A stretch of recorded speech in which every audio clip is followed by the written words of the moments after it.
Ako po si Ginang Loretta Casbuse, 57 years old.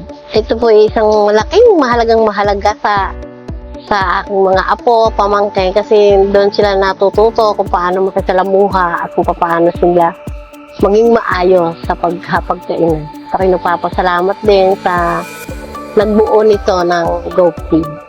Unang-una, sa dalawa kong pamangkin na wala yung nanay, minsan sinukulang. So, kahit ko silang, sige, pumunta na kayo doon para kayo maka-ayos-ayos naman ng kain.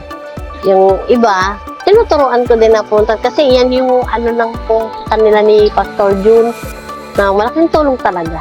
Ito yung mga bata excited na pag oras ng feeding, nagtatawagan na kasi talagang na sila, aral na ng kanilang mga obligasyon. Marunong na sila.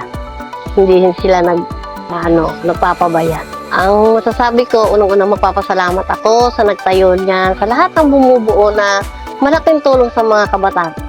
Na may natutunan sila, unang-una kay Lord, nag-i-study pa sila dyan, nagba-Bible study, kung tapos silang kumain, tinuturuan sila pastor na bumalik, linisin ang mga nila, at kumakain sila ng tama at ayos.